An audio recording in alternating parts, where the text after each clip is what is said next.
Hello and welcome back to Prism&Co. My name is Colin, and on the docket today, part 3 of my deck collection video, but crisscross! It's actually my husband's deck collection in 2022. Now, for those of you who don't know, but everybody probably knows, my husband recently moved from Canada to the United States, so the household inherited a whole bunch of cool decks. So we're going to go through them one by one, take a look at all of his tarot and oracle. It's very heavily skewed towards tarot, but I just kind of wanted to lump everything in because this is the newcomers, and who knows, more videos to come on individual decks and breakdowns and things like that, but I thought it'd be fun to just give a quickie overview. There's no neat rankings, there's no whatever, so I'm just going to kind of give some of my thoughts. A lot of these decks, I don't know very well. I've seen them all, but they're not decks I've spent a ton of time with, so we're going to be kind of getting some impressions together in some cases. There's also a few decks that are a little bit on the fence. I'll let you know when they come up and why they may or may not be in the next deck collection video. But in the meantime, let's get started. And why am I talking like this? God, cue the intro!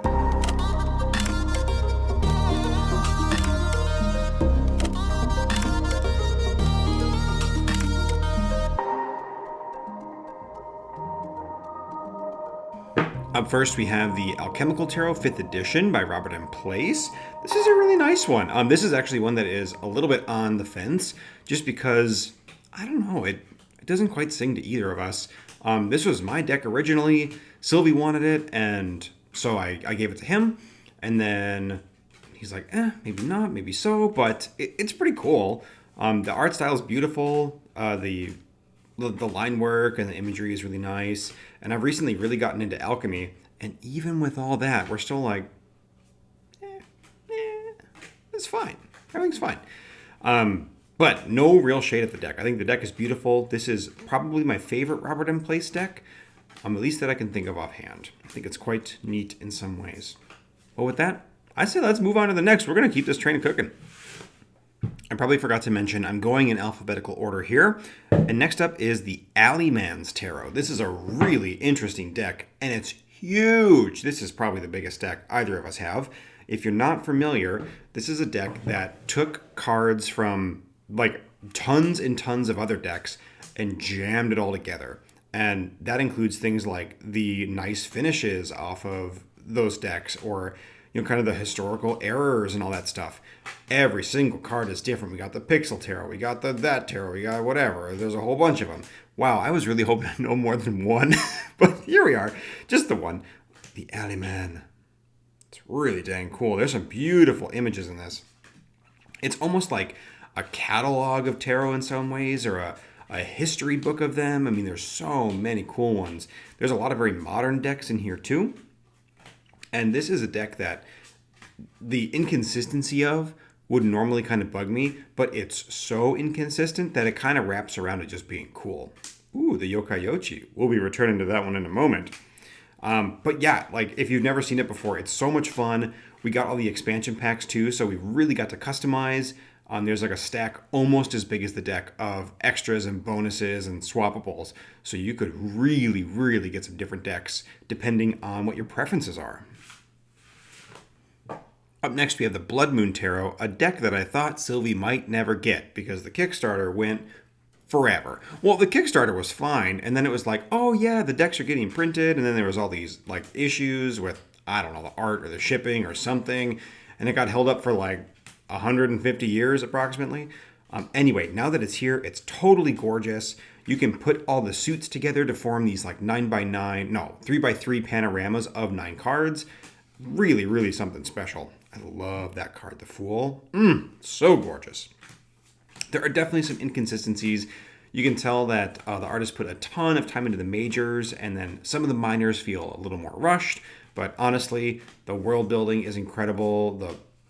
The characterization is incredible. Some of these cards feel like they are characters directly out of a video game. Like, that is so cool. This person, like, what the heck is going on there? I just love it. It's very intriguing. It really draws you in, and it has lots and lots of stories to tell, even if you don't know the stories that the deck was kind of like trying to tell. Very, very beautiful. Up next, we have the Botanica Tarot, and what a cool box. I just love, like, gold foil.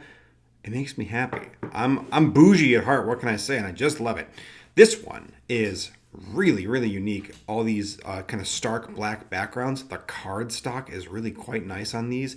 Oh, a little more gold on the backs. Heck yes. With these lovely illustrations on top. I know this is one that Sylvie's gone back and forth on, whether he wants or not. Part of it is like how intentional are all the choices with the plants and the pips and things. And there's a lot of them that feel very intentional. And there's some of them that feel a little bit more thrown together. And also there's just other decks in the collection that kind of started to encroach on its territory a bit. I don't think it's going anywhere. I'm not sure. But I know it was one that was maybe on the chopping block at one point. It's quite striking, though, as you look through it. There are a few cards. I wonder if I can find any. These are all painted on wood, and you can see the wood grain in some of the cards, and it kind of looks like printing errors, but the staff who sold the deck informed us in a kind of rude way that it is, no, in fact, how it's supposed to look. I can't quite tell. Anyway, on some of the cards, you can see some kind of grainy streaks, as if the black paint didn't quite make it all the way into the wood grain, which is just fine. Knowing that, it's just fine. That's just part of the aesthetic. And aesthetic it is. Up next, an absolute masterpiece of a deck, the first edition Brady Tarot. This one is just like, it blows my mind. First off, the style, come on with this style. It's all like block print. You can really see the love in each and every line that was carved out. The coloration feels natural. It feels rich. It's so cool. It's really unique from other decks out there. I know some people aren't a fan of the keywords on the bottom. I like them. Can I say it? I kind of like keywords. I think they're cool. And yes, if you're reading for somebody else, it can make it really hard because they might get fixated on, we're going to get to some cards here, but like fulfillment. It might be hard to look past fulfillment if you are, getting a reading, if it shows up in an interesting position or loss or something, or scarcity. Doesn't matter. I think it's so cool. Cards are a little too rose petally for my taste, but honestly, doesn't matter. It's so nice. This is the one. Defeat. That's a hard card to look past if you're coming in from the outside with not a lot of tarot, like vocab built into your body. But that's what it is. I'm going on and on about it because I really like it. This is definitely a deck I want to revisit with more in-depthness, technical term, TM, in a future video. Coming in next, we have the massively out-of-print Dante Tarot, a deck that is baffling to me. It's really cool, but it's just so different than anything I've seen. I'm also going to be a little ginger with it here. The style is really unique. It definitely has, I don't know if it's like a vintagey quality to it, but some of the outfits, just the way the faces are drawn, they feel very kind of like 70s to me in some ways. But it's also got kind of modern elements to it. I don't know when this deck came out. I'm going to guess 90s. I feel like every cool out-of-print deck came out in the 90s. But it's got this really interesting perspective and point of view. And I know that the story really speaks to Sylvie as well of Dante's Inferno. And you can kind of trace the story through the different suits. And it's really, really neat.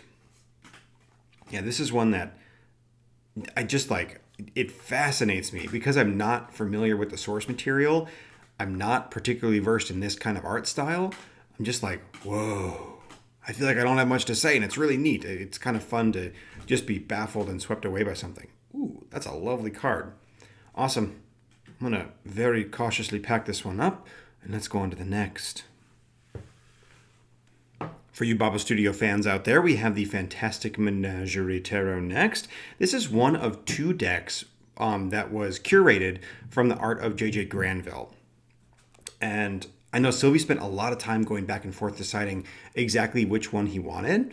And this one ended up being the choice because the images are a little bit more scenic. Like they're kind of like total scenes instead of a little bit more vignette feeling in the other one. And they've also got that classic Baba Studios cold foil stamping. Oh, it's really cool. Quite frankly, I think there's a little too much cold foiling on this. We're going to see another deck a little bit later on in the collection that I think does it way better. This is one of those decks that's a little bit on the outs. Sylvie's kind of deciding if it has a place, if he wants it. And, it's super cool. It has a very unique voice. But at the end of the day, one of the biggest detractors of a deck for Sylvie is it just an RWS deck? He loves mythology and, intricate symbolism and things like that. And this deck just doesn't necessarily bring that. It brings oodles and oodles of character, but not a ton of depth as far as the images go. So it's one of those things to weigh, and we'll see if it makes it. In the meantime, though, their cork and the charm on these is just off the charts. And even though it's a little bit much, I love the Cult foil.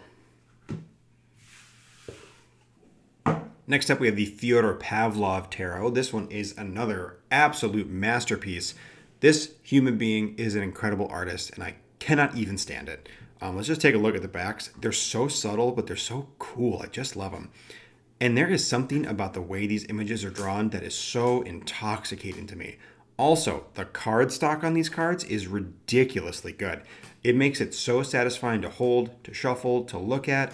The colors are muted while still being bright and interesting. The figures are dynamic. The postures, the compositions are just off the charts good.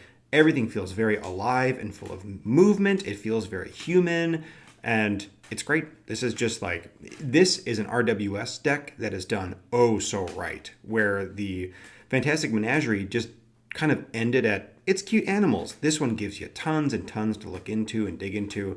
And on top of that, it is just gorgeous. Can we talk about that Two of Pentacles? That might be my favorite Two of Pentacles. It's at least on the short list because it's so gorgeous. Allow me to buttery smooth pick up all these cards because the cardstock. Did we talk about the cardstock? The Liberty Tarot of Stars Eternal. Now, as a known Thoth lover, I find parts of this deck so intoxicating. Like the majors and the court cards, they so cleverly recreate the Thoth deck. I wish that the whole deck was just this artist's style, but with essentially just remaking the Thoth. And that's kind of what they did. Even on the minors, the aces are a different story. Oh, of course, now I can't find anything. Here we go. This is very much the Nine of Pentacles from the Thoth deck, but on top, they have all this extra, are these Deccan images? Astrological stuff? Something like that. All these very interesting extra images that are thrown in. And boy, oh boy, do they add a lot of flavor and sometimes very confusing flavor. Let's just take a look at some, shall we? Here we have this knight and then rabbits. Maybe some of them are dead. That goat guy is listening to this girl read him a book. That's a caterpillar lady. She's pretty neat. And then they get really wild. So there you go. We saw some wild ones too. Anyway, really, really cool deck. And one that is just so satisfying to look through because the images just look so creamy and smooth. I want to say the same creator as the Dante. It feels like it's at least of the same era. So this is me not knowing anything and talking as if I do. So we're going to move on to the next one. That's what's happening right now. Whoa, I keep getting cards. Next up, we have a deck by Uzi. Ha! Crisscross. No, we don't. We have the light gray, Cosmos, Tarot, and Oracle, I think it's called. Sylvie just keeps it in the Uzi bag because the box has gone somewhere to a farm upstream. This one is so beautiful. It has all of these different constellations, little bits highlighted in gold. And this is a collaborative deck, so we're going to see tons and tons of variety in the images. I used to have this deck, and I gave it away to a coworker who was super into learning the constellations at the time, and it just wasn't speaking to me. Some cards like this one just didn't do it for me at the time, and as soon as I let it go, the second I gave it to her, I was like, oh no, I've made a horrible mistake. But thankfully, I knew a guy who had it, and this is one of his favorites, and I can absolutely see why, and I'm so delighted to have it back in the collection. Now, if you're in the market for a true to form tarot deck, this is not the one for you. It makes some really weird choices in what it corresponds with what. The keywords feel kind of out of left field sometimes. Even the associations of, say, the astrological signs to the majors are very, very different. For example, Libra is the Chariot. That one is So beautiful, and I love it so much, and it made me so grumpy at the time. Oh, I also love that card. We're going to leave that one out. There it is. Libra for the Chariot. So beautiful, but like, if you're used to the normal associations, you're like, what the heck? Also, gorgeous Oracle baked into it too. Really great package. Just kind of treat it more like an Oracle deck than a Tarot, and you are going to do just fine. Up next is the Lonely Dreamer Tarot. This is a deck that I was, I was really, really kind of lusty for when it was on Kickstarter, and I ended up not backing it at the time. But Silve did, and boy, oh boy, is the artist completely talented. Is this how we're talking about artists now? They're completely talented. Oddilan Redon. And, just kind of seeing the images brought to life and some of them recolored or combined, they're really, really cool and really well done. One critique I do have of this deck, I think the way that the pips are overlaid over the top is not always the most elegant, especially in the pentacles. But besides that, it's really great. It's really, really beautiful. This is another deck that is sometimes on the outs, sometimes on the ins. I know the most recent time Silve took a flip through, he was really liking it. And this is one that I would not be upset at all if it stayed.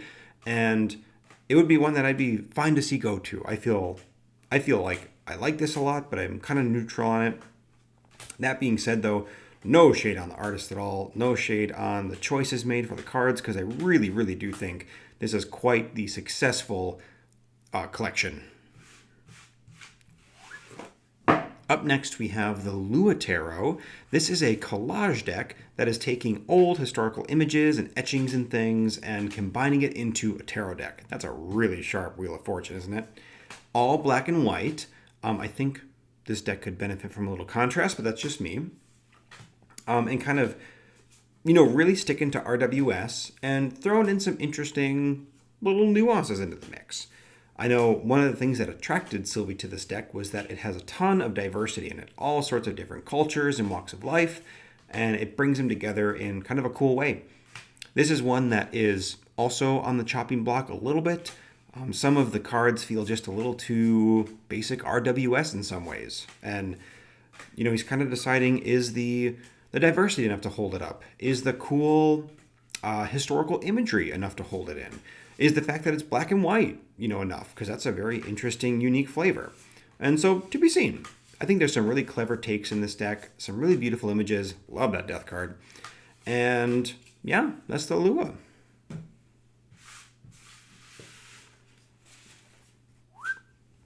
Coming in majestically, we have the Majestic Earth Tarot. This is one that I really, really like.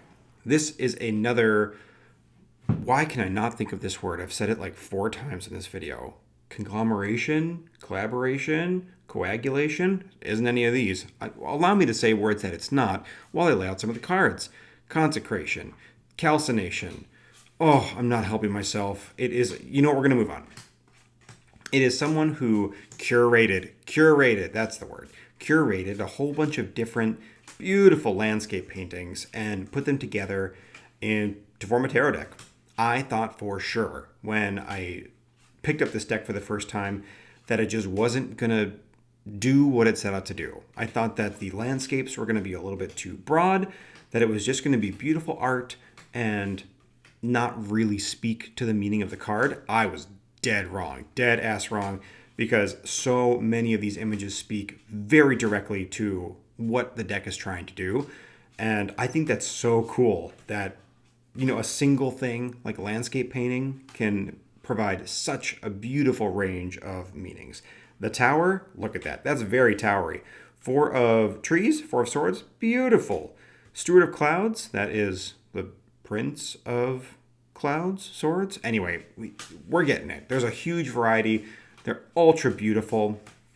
If anything, I wish the reproductions of the images were just a little bit crisper, but only because the deck is so strong. I just want it to be the best version of itself that it can be.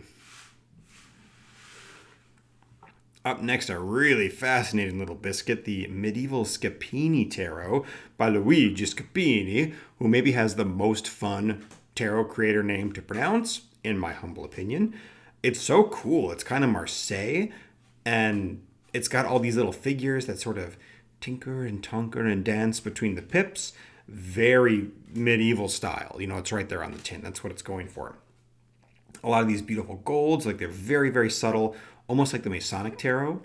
But I think the style is so cool, and it does some really weird, interesting things. Some of the figures are ridiculously janky, but I kind of love them for it. And every time I look at this deck, I get a little bit more intoxicated by it. It does something interesting to the brain, and it has just enough visual detail to do awesome things. This card, by the way, the Nine of Wands, just visually, I think it is so satisfying. And it also reminds me a bit of the Masonic, because the Masonic stacks up its Nine of Wands in the same way. It's so cool, everybody. It's weird, it has its issues, but I really, really like it. All the Baba Studio fans in the house say, hey, ho, Mythical Creatures Tarot. Now, this is the other deck that has cold foiling, and I think it does it so much better than a Fantastic Menagerie, where that deck just kind of takes the let's make everything shiny approach. This one, you can really see we're kind of highlighting individual items or objects or areas of the cards. So nicely done. Now, where the Fantastic Menagerie has, you know, a lot of like detailed line work, but a lot of negative space too, a lot of kind of chill. This deck has no chill, but in a good way. It's full of details. Every suit has a different intricate border. There's like no space on the card that isn't just buzzing with excitement. The minors, I know, are not Sylvie's favorite sometimes because they don't offer a variety of creatures. They offer the same kind of creature. For example, lizards or salamanders, I believe, is the wands. And then there's, I don't know, seahorses or something on the cups. I'm now forgetting. This is the problem with talking and trying to flip cards at the same time. But it still offers a lot of beauty. And the majors and the court cards all offer, right there on the tin, mythical creatures. And they're cool. They're usually really intelligently chosen. Some of them are a little weaker than others, but they're really, really cool. There are definitely some funky faces. There's some weird proportions, but it kind of feels charming. It's like old medieval manuscripts where they draw sea monsters and you're like, that looks like I don't know, something out of a Popeyes commercial. And you're like, yeah, it does. But people were terrified of it, so deal with it. And now that we're talking about Popeyes, I think it's time to move on to the next deck. This one's nice, though. Up next, a real sight to behold, the nameless one, a tarot and an oracle. I just had the tarot pulled aside here, but the oracle lives safely in the collection as well. This deck, in every single way, is a beast. Oh my gosh, the cards are huge. Like normally I can get 2-3 rows. One card is taking up like the vast majority of our viewfinder here. And man almighty, the pictures pack a huge punch. They're beautifully done. The guidebook, even the like quote unquote little white book, is enormous. And then the actual guidebook that goes with this is a grimoire for the ages. It is quite the thing. Now, earlier I said the Botanica was kind of competing a little bit with another deck. This is the deck. You know, they both have black backgrounds with these beautiful colors on top. They both are of a similar style. Now they're going for extremely different things. This one is esoteric with sigils and has all sorts of, you know, deep baked in symbolism and things. That one is botanical and definitely still has some symbolism, but it's going for much more of an organic, earthy vibe. So, you know, two very different decks, and there's plenty of space for both, but it has come up before in Sylvie's brain. He's like, I'm not sure, you know, maybe I want to go with one or the other. Either way, I think this deck is so cool. The Oracle is so beautiful as well. And this is one that I am very excited is in the house because I can't wait to look at it more. Another newcomer to the collection, the Oracle of Deccans, another in the very rare few oracles that Silve has deemed good enough to be in his side of the collection.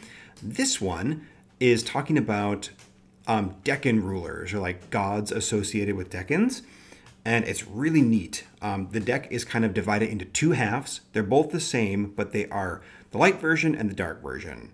Let's leave our lion-headed snake fella off to the side here, and maybe we'll be able to find his pair. Oh, there we go. So you see kind of just inverted art between light and dark. And it's talking about, I believe, a positive and a negative trait, or at least two sides of the same coin. This is Libra 1, for example. Each of them is here's Libra 2, a zodiac sign, and then one of its decans. So there's 1, 2, and 3, because each zodiac sign is divided up into, I believe, 10 degrees of the zodiac. Make it a nice, even 360 degrees. It's really cool. This is one that, this is a side of tarot that Silve has dived the deepest into.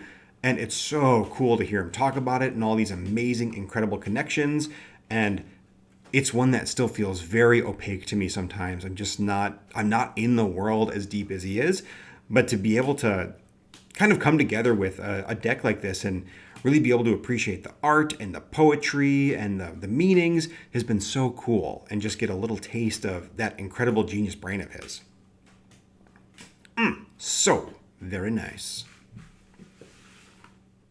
Up next, another bag that contains all three parts of the Oracle of Oddities.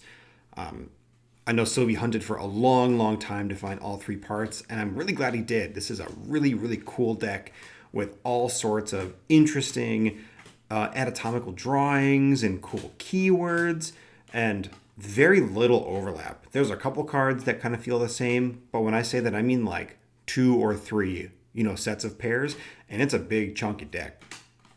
Really, really neat. This is one of the rare Oracle decks that's in Silve's collection. Did we get to any so far? I guess part of the Outsider, or the Nameless one. No, not really. We're going to see another one or maybe 2.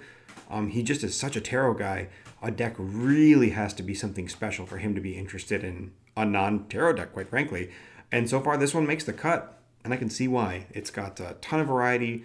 Yeah, really cool keywords. Oh, love that water card. And just something kind of special. All right, up next we have the Orphic Tarot. This is a really fascinating one to me because it is one that me and Silve just experience in such different ways. Silve is such a fan of Greek mythology, which is where this deck gets its heart and soul from. It's a whole bunch of gods, and is it all gods? Is it creatures? Hey, Silve. Yes. Is it all gods in the Orphic? Nope, just all different types of mythology. All mythology. Okay, great. All Greek, though, right? Yes, Orphic specifically. Orphic. Okay, great. Thank you. Okay, so all Orphic. That was Silve. He's in the other room. And we can see kind of like the slow Holler, it is very consistent in its use of just red, black, and white. Really cool. And I suppose gray as well. All like pen drawn. The style is unmistakably gorgeous. The reason that I find this so interesting, though, is that while Silve is so versed in this, Orphic mythology, I find it very opaque. Not that I don't find it interesting, I'm just not as used to, seeing it or understanding it or knowing the stories. And on top of that, some of these cards are just, until you kind of know how the deck works, it's a little hard to figure out which card you're looking at. So for example, I know this is a minor card because it's got the checks around the borders. There's no symbol suit on it. Oh no, there is. So there's a little 9 down there, and there's a sword. So this is the 9 of swords. And I think that's Hercules. This is the 10 of wands, because you can see those wands. It takes a little while to kind of grasp what you're looking at, though. And because the color palette is so similar across the board, it doesn't give you a lot of visual clues that way. So while this is one of Silve's most readable decks, he can jump into the stories and really get involved. I find myself even just trying to find the tarot card, trying to get going a little bit, which I think is so cool that this tool that he and I both use so frequently and look at so often and kind of have this shared language around can be experienced so differently. I find it completely fascinating. We have a deck of the week every week, and this has been my deck of the week this week. And it's been such a cool experience. It almost feels like I'm learning tarot again for the first time, which is kind of exciting in some ways. Because, for me, you get to a point and it's like, well, I feel like I know at least enough that I don't have this huge, knowledge gap that I'm I have to fill in all these pieces. And this was no, you have to learn a lot more and you really got to dig in there. And that was very, very cool. Coming in with another beautiful box, we have the Outsider Tarot. Oh, just covered in gorgeous silver. Gorgeous silver. This deck is so deliciously outsider. It feels queer. It feels odd. It feels interesting. It is marching to the beat of its own drum, and I think that's really, really cool. If you're not familiar with this deck, the majors do something pretty interesting, the Wheel of Fortune here. It kind of presents you with props or a scene that you can step into and wear and use to kind of get in the mindset of what that major is trying to do. The adjustment card here. The Fool, you can, grab the rod, put on the bandana, or use it as a little satchel for yourself. It's really, really interesting. You can get on the raft and ride into these waves on the moon. I think that's such a fun idea. A little space for you to go into as the Hermit. And then the Minors present more kind of fully realized scenes with alternate suits. The book is really smart. The images are really smart. It's a cool deck. It is very outsider, but it's certainly earned its place amongst the collection. I won't spend overly long on this one. It's just an RWS deck, and I don't exactly know which edition this is, but it's really nice. The colors are kind of dulled and gray, but not like overly like dirtied up. There are some different versions of this out there that look a little corny, like they're really trying to get weathered. This feels like a really nice middle ground, a very beautiful version of the deck. Here we have an oldie but an absolute goodie. We have the Sacred Sites Tarot. This one is very out of print, so sorry for that. But here, each image depicts a different sacred site around the world. And usually it's focused more on kind of the place of it, and people are not as important. Obviously, like the Oracle here, Oracle Medaya, I think. We have like a big person, and this one here too. But a lot of times you'll get like this, just a huge, vast landscape. Love that card. It's totally beautiful. And it just, it's right there on the tin. It talks about sacred sites and why they're sacred to people. And this is another one that's pretty cool. It takes, places and really makes them relevant to a tarot card. And there is something about this sort of 90s style. It almost looks like colored pencil in some ways. I eat it up. I cannot get enough of it. This card, too, is so freaking cool. The comet crashing through the clouds. You can just imagine them going wham and opening up. I think it gives such an interesting, moment in time. And also, that is such a beautiful Three of Swords. That is the way that I read the Three of Swords.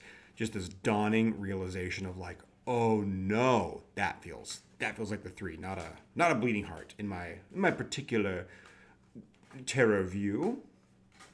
This is one that, unlike the mystical moments, which we may or may not have gotten to, minor thing, this is slightly out of order because I put it in the spreadsheet as Tarot of Mystical Moments.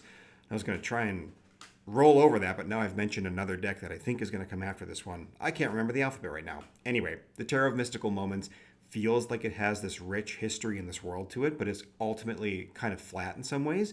This literally has so much human history packed into it. You could spend months and months, I'm sure, just digging into each of these places on one of these cards, because there's literal history in it. You can go as deep as you want. You could be an archaeologist about it and really, really dive in. And I think that is something mighty special. Next up, we have the Slow Holler, which Silve keeps wrapped in this cloth with this red ribbon. And this is a really cool collaborative deck that's tied together with a color palette: gold, red, black, white, and gray. That's all you're going to see amongst all the cards. And it's really smart. It helps visually keep the deck consistent, even though stylistically the deck is all over the place. And it's weird. It's kind of spooky in some parts. I don't like that word. Scare nasty is my alternative. So it's a little scare nasty in some parts. And it's just really, really interesting. I like this deck a lot. I think it offers a ton of very cool ideas on what these cards could be. And quite frankly, some of these cards are totally beautiful. I would be that one's great, just not okay with myself if I didn't show you my very favorite card out of the deck. Oh, that Six of Vessels. Look at it. It's so good. Next up, we have the Spirit Keepers Tarot, specifically the 3rd edition, the Revelation. And man, I did a full 180 on this deck. It was too busy, too kind of disjointed for me when I first saw it. Having it in the hand, though, man almighty, it is just a masterpiece of different mythologies and cultures and symbols. It is jammed to the gills with everything you could ever want. And the very soft, muted color palette has totally grown on me, too. I think it's really beautiful. I've liked the Spirit Keepers in the past, and, you know, a past me thought that the 2nd edition really hit its stride. The 3rd edition is where it's at if you really want all the juicy symbols. And also, the names on top are just really cool. They're a very fun way to kind of get a little, kind of a keyword almost, or a taste of what the intention of these cards are. Here we have the Tabula Mundy.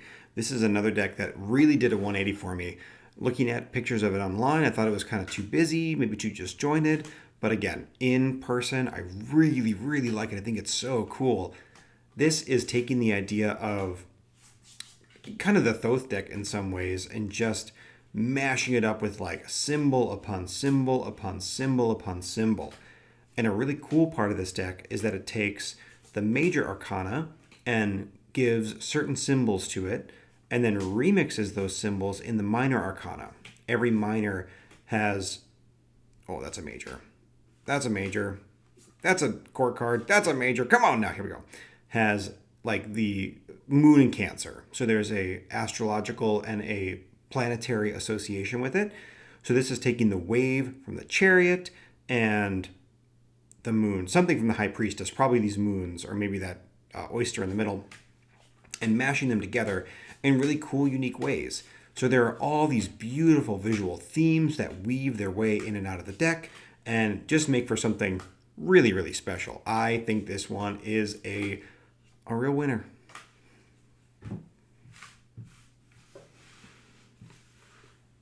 The Tarot de Marseille, the new incarnation. This deck is so cool.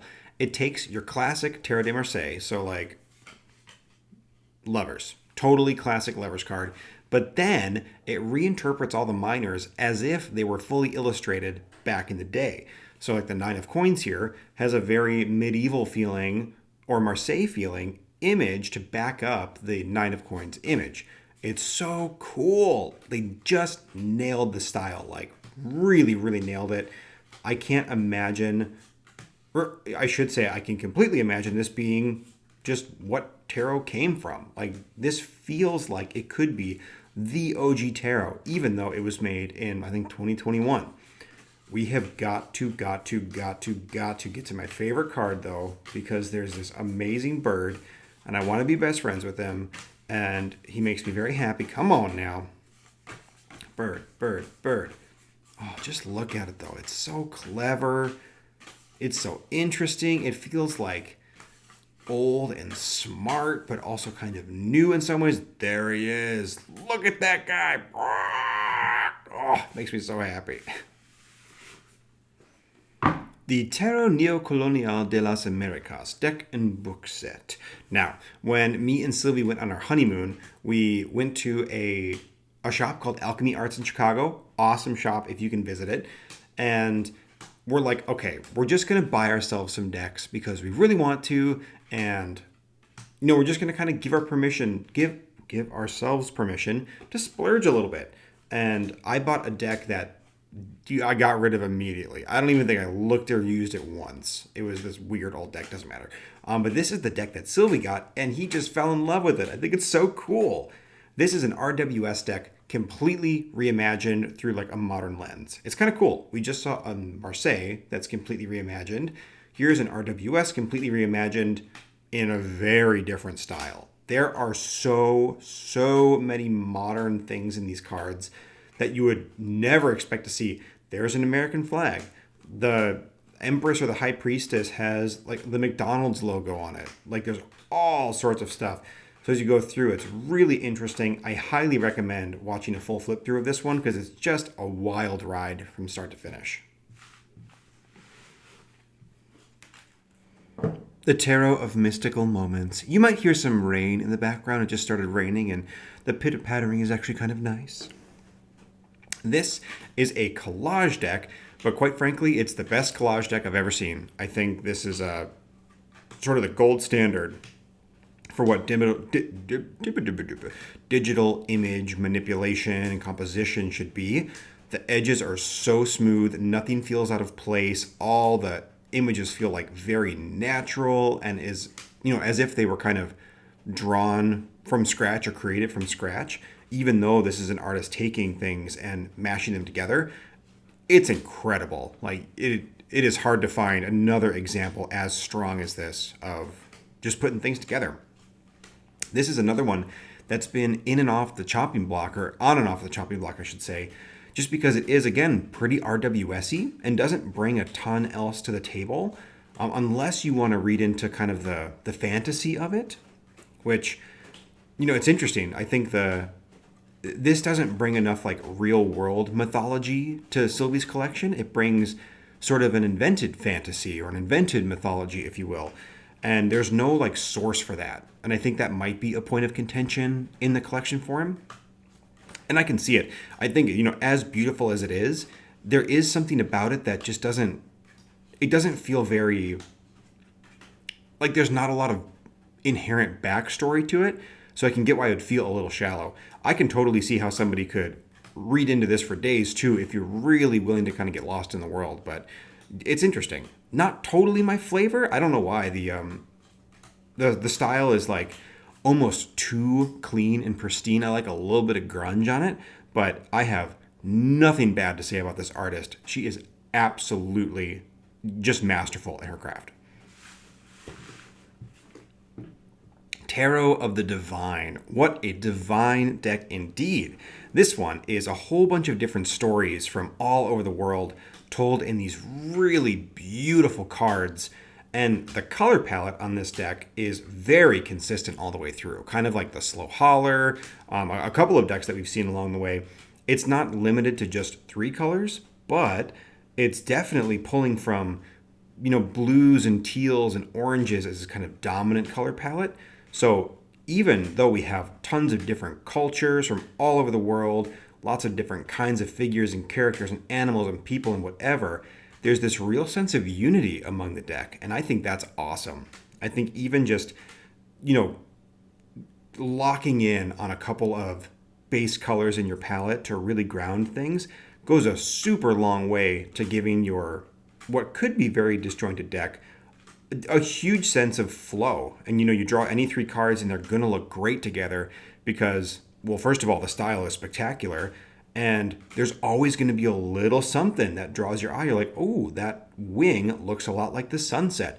Those kind of visual synchronicities or parallels are just baked right into the deck. It's so cool. Even that sun and that sunset. Gorgeous, gorgeous, gorgeous. And on top of that, like cool stories to boot. It doesn't come with, but there's a companion book called Beneath the Moon. And it's not a tarot book at all. It's just a book of stories. And it tells you the stories of each card. So you can read like the storybook alongside the card and then kind of figure out the parallels of like, why did the person choose to put this card with this story? And it's a really fun little puzzle to dig up and super, super cool. I will be the first to admit I am wrong. When I first looked at Tarot of the Holy Light, I thought, not for me. What was I thinking? I saw this deck a ton of times online.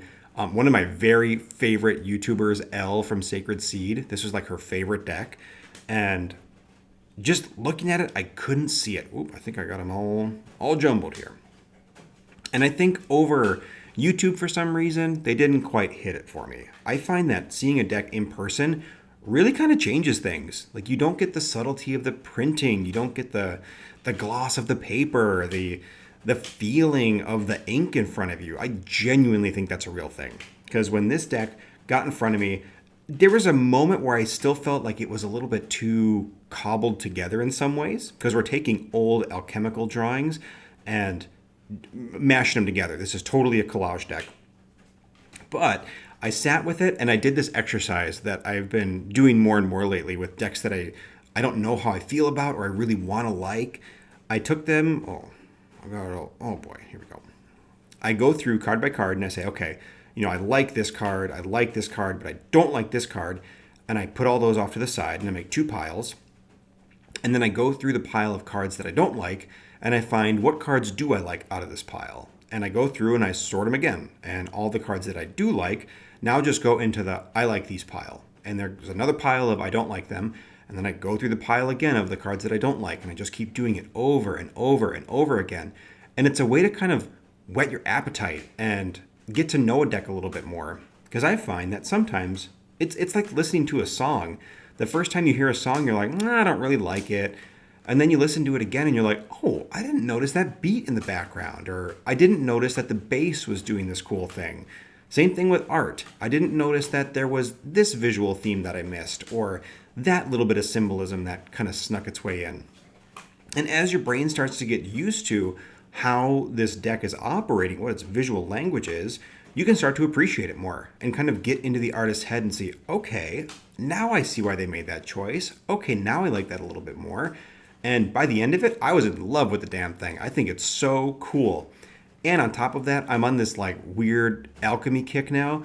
And I mean, this deck, talk about scratching the alchemical itch. It's literally pulling from alchemical manuscripts. So it is a thing of beauty, and talk about just jam-packed full of a ridiculous amount of symbolism. Next up, we have the Taro Yoali. Whoop, that's upside down. That's not, there we go, Taro Yoali. And this is a curious little deck. It's quite cool. It is essentially an RWS clone, but with a very, very strong lens put over the top of it. And a style that I find really enchanting. This is a deck that I know Silve has been kind of back and forth with. It commits the crime of being an RWS clone, which I'm in the same boat. That is not something that we are particularly looking for in our collections. And it just doesn't add a lot to the tarot conversation in some ways, because it's the same deck, the same symbolism, sort of, plastered over the top. Just change up the costumes and there you have it.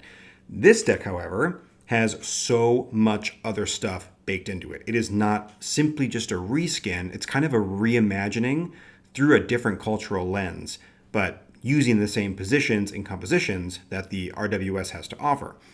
Now, the reason this is a little bit on the fence, I forget if I said that or not. This one's a little bit on the fence. The reason it's a bit on the fence, aside from being an RWS clone, is that some of the symbolism apparently gets repetitive in the book. Part of that is like these little guys. These are the sword suit, and all of these little, for lack of a better word, pods, forgive me, I don't know all the bits and baubles myself, always kind of mean the same thing from card to card to card. And, that makes sense. That's the suit symbol. Of course they're going to show up. But that also goes for other things, like I think the color green, or, different things that they're holding or doing. The same themes tend to come up card after card after card, which is a shame because the guidebook is incredible. It really breaks down symbol by symbol what's going on.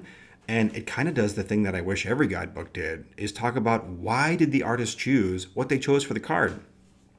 But for Silve, he's constantly hunting for new mythologies and things to kind of broaden his horizons and, open him up to new meanings, to deepen his understanding of the cards.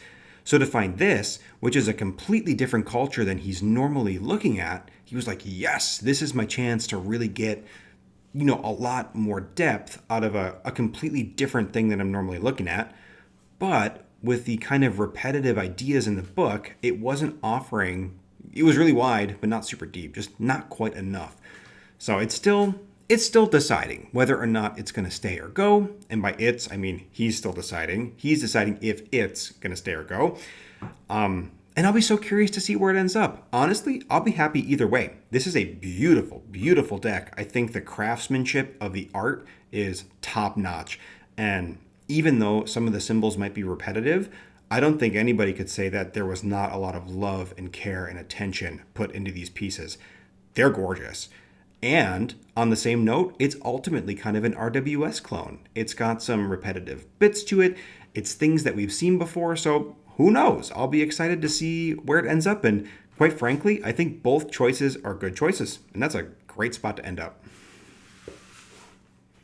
Here we have the Tarot de Ozarks. This is actually the real box that it comes in. This is a deck from, not the Game Crafter, the other one, Make Playing Cards. And I have loved this deck for a long time, but I never wanted to buy it because the backs were horrible. Thankfully, a second edition was made, which I didn't realize until I got Silve this one, and the backs are much lovelier. They actually fit the theme. They were sort of like maroon with weird 90s looking lens flares on them. It was very strange. If you like them, that's great. This is a Marseille deck with the filter of like wild modern art put over the top of it. It's very abstract. It's very expressionist and experimental. It's great. Quite frankly, it's great. I think the color palette skews a little bit pastel sometimes, but that's like my only critique of it. I think the way that some of the colors and the images are handled are so creative and so fun, and it just breathes a lot of life into a pretty stale deck. I love the Marseille. Don't get me wrong, but it's a little stale, and it's very samey. It's just the same thing over and over and over again. But when you get, let's get some of the same suit here. Pentacles, boom, baby. You know, you'd normally see the same foliage, the same kind of coins being used. These feel of a piece. They're both impressionistic, they're schmeary, they feel very kind of impasto, even though they're digital. But they're offering different colors, different things are going on. It definitely breathes a lot of variety in. I want to find, oh, that's a beautiful card. I want to find more coins now. Wow, did we just blow past all the coins? Here we go. Yeah, just throwing them out in the spread, you can really see that the artist spent a lot of time crafting each card to be its own beautiful composition in kind of this abstract world, and then kept the Marseille feel to it. Love it, love it, love it, love it. Here we have the mighty Telluric Tarot. I have the Tildwick Tarot, and he, of course, has the... No, wait. I have the Tildwick. He has the Telluric. I might have messed that up. I don't know. I always get the names of these two decks confused, even though they are completely different animals. Let's take a look real quick. This deck is a mashup of stones slash crystals slash rocks slash hard things. I think ice is one of the cards. And plants. And it's really, really cool the way that the artist kind of pairs up these two things. And oh my God, talk about ridiculously beautiful. I mean, the way that these are drawn is just breathtaking. You can really feel the crystalline geometry of the rocks and the crystals. You can feel the organic nature of the plants. These feel like they have depth and volume. Excuse me, I burped. I had volume coming out of me. And that is not easy to achieve sometimes, especially with a very kind of exaggerated style like this. I'm hoping we get to my favorite card. Yeah, that's like the ocean in a crystal. Oh, and there's ice. So it's not all rocks, question mark. I guess ice is a crystal? There you go. Really, really fascinating. Now, I know this one was maybe on the chopping block at some point. I think it's pretty much back in. But we're always sort of on the hunt for like the perfect animal deck or the perfect crystal deck or the perfect plant deck. But they always tend to fall short because, well, one, artists tend not to say why they use specific crystals or plants or whatever in their decks, or they're too specific to that person's interpretation of them. Like with animal decks, it's easier to say, like maybe someone associates rabbits with freedom where, you know, you or I might not. And same kind of deal with crystals. These seem to be very intelligently chosen. I think some more than others, but on the whole, you can really sort of trace why they are bringing in this crystal and this plant with this card. The critique of that, I know, is that often the meaning of them or the foundation of that is pretty basic. It really pulls from the very rudimentary kind of like level 1 RWS reading, and there is nothing wrong with that at all, but it doesn't, for Silve, it doesn't bring a lot of vibrancy to the tarot deck. He wants to learn more nuanced things about it. So again, it's just not offering that richness. And also because it's not mythological, there is sort of a limit to the interpretive aspects, at least from our perspective. We're not rock guys a lot, or, you know, plant people. So, but currently the beauty of this is winning over because hot diggity daffodil, this is an incredible deck. Here we have the Vendor deck, the second edition, and I can't help but notice as we go through how beautifully varied this collection is. Every deck is its own unique thing. There's not a repeat in the bunch. Everything has a beautiful, unique voice to it, and this deck certainly fits that bill as well. We have these stark white, like that Knight of Swords. I freaking love that Knight of Swords. These stark white images with these beautiful watercolor drawings and all primary colors, like a very interesting kind of take on the, honestly, like the painting experience, but also the tarot experience. And these beautiful yellow edges. Like, this deck is really trying to be something unique, and it gets there. This one is another one that is kind of, at the end of the day, kind of just RWS-y. It just feels very like basic tarot in some way. And I don't really mean anything negative by that, but it doesn't bring a deep, rich mythology that a lot of the other decks bring. The thing that's carrying this deck, though, is its really, really cool style. And, talk about cards that you can really read into the image quite a bit. Now, the wands, there you go, feel a little bit plain, a little bit underbaked maybe. Not all of them, but some of them. And that is definitely a detractor of the deck, but currently not one that is, causing it to go away. This one has been on the chopping block kind of in and out, but I think it's earned its place. Again, one that we'll see. But one that just brings such a breath of fresh air. I mean, literally, it's breathing negative space into the collection in a way that a lot of other decks just aren't. I was going to say more, but I thought, let's just take a little moment and kind of breathe in some of that negative space with it. And now we're not doing that anymore, and we're moving on to the next. Here we have the World Spirit Tarot, and I'm realizing I've never actually taken this deck out of the box before. It's really interesting. It almost looks like it's a set of DVDs or books or something. The guidebook is right here, and then this is a box, like another box, containing the deck itself. So it was fun to like unpack it a little bit. Really cool.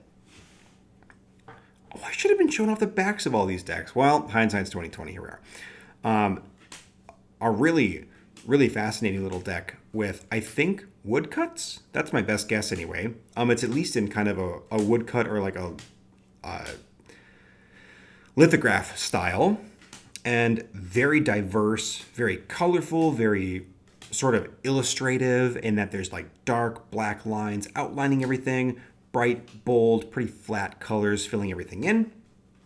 And yet it really feels unique. Amongst everything else in this collection, it has its own voice, it has its own style.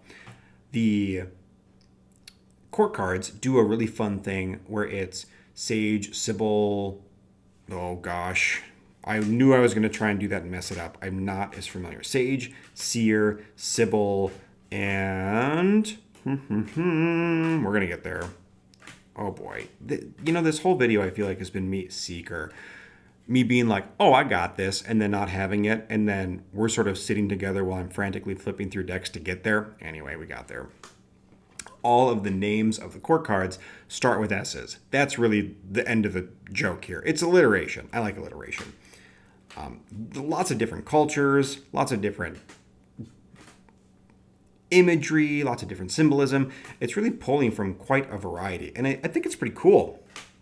This, honestly, is a deck that I just don't have any experience with. It's one that I've barely looked at. It's one that I certainly haven't read with or anything, but it's cool. It's intriguing.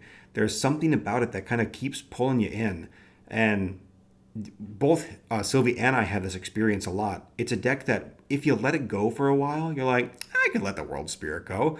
But then you pull it out and you're like, oh no, there's something special here. It like feels better in the hand than it does in the brain after it's been off on the shelf for a while.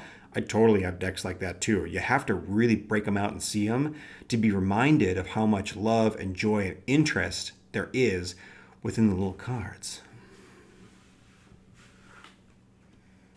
Here we have what I think might be the most beautiful box I've ever seen of any product, and I genuinely mean that. I think this is so beautiful. This is the Yokai Tarot, and this is one that Sylvie really had to hunt for, but got his hands on finally. It is this old kind of Japanese style ink drawing in gray tones with little hints of gold, not metallic gold, but gold coloration. And these all depict yokai and pairs up the yokai with the tarot card and, speaks to the story of them and kind of why they are connected. Now, the guidebook is small and doesn't really dive richly into why some of these yokai were chosen, which is a bit of a shame, but it has led to kind of a fun Easter egg hunt of discovering more about these yokai as Silve's using the deck, which I think is really cool. There has been a lot of discussion lately in the house about what makes a deck kind of like good enough to stay in either of our collections and one that is appealing enough to bring in. And him and I have diverged in the most delightful ways in what kind of decks come in. Because for Silve, he is like the archetypal perfect vision of the Western alchemist in my mind. He wants to tie everything together with everything else. Like as many connections as possible, all of the correspondences, and let each thing breathe and be its own unique entity and give them space and attention, but also to know how does it relate to every little detail. How can he take all these different mythologies and interesting bits about, say, the Three of Swords and tie them all together to create a richer tapestry of meaning and bring all that stuff into a reading, let's say. Meanwhile, I'm over here being like, I want abstract, woo-woo, it's a little hard for me to pin down exactly what I want. I think what I want is all of my decks to have a very unique essence or feeling to them, which quite frankly blows my mind that I don't have something more sort of concrete and utilitarian to nail it down with, but it's true. I just got a new deck today in the mail and it is like photographic and abstract in a way that is like so unhinged from anything specific. It just feels very ephemeral and schmeary, and yet it offers this really interesting vibe that a lot of the other decks that I have just don't have. So I almost feel, I don't think I'm an Eastern occultist by any means, but the idea of me just kind of wanting to like go with the flow and wash into the experience feels very kind of polar opposite to Silve's Western, tie everything together, know all the information. And it leads to lots of really cool conversations because, he'll come in with a story or a myth or something tying something together. And I might come in and pull off the image or pull off the coloration or something. And then those things often tie together because that's the beauty of, knowledge and reading tarot and all these things and storytelling. You can tie anything to anything. You just got to make a clever enough connection and sort of show your work along the way. Anyway, we're not talking about my collection now, even though I've blabbered on about it. We're talking about Silve's Yokai Yochi. So cool, so full of charm. I really, really like this one. And can we just, one more time, this box, come on with that box. And there you have it. My husband's entire deck collection, top to bottom, start to finish, tarot, oracle, and otherwise. I don't think there was any otherwise, but still, we're here. We're loving it. It was so cool to do this. I have, obviously access to these decks all the time, but I've never really gone through deck by deck and just really took a look at all of them and broke them apart. I've seen basically all of them at some point. I've thumbed through a lot of them. I've used a lot of them, but this was really exciting for me to kind of just unpack that treasure chest and see what's there.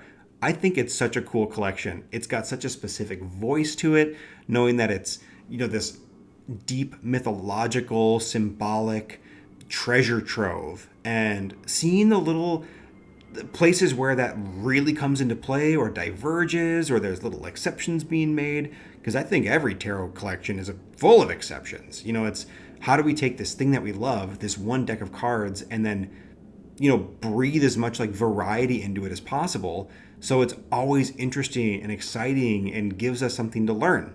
So cool. If you have a deck collection out there, I've probably watched it because I love watching them, and I really hope you enjoyed watching mine and Silve's. It's been really fun to make. I gotta say, the best part of doing these videos is looking back on them. Did I say that right? It's late, and I don't know if I'm saying words right. Anyway, looking back on them in like a year or so and seeing what did I have then? What did I think about it? What did I have to say? and seeing how the collection has changed. It's really cool. I'll be curious to see what Silve's collection ends up doing over the years too. It's going to be great. Anyway, thank you so much for joining me, everybody. I really hope you had a wonderful time. It's been so cool chatting with you all about these deck collection videos in the comments, and I look forward to continuing the conversation. Until then, I will see you next time. Bye-bye!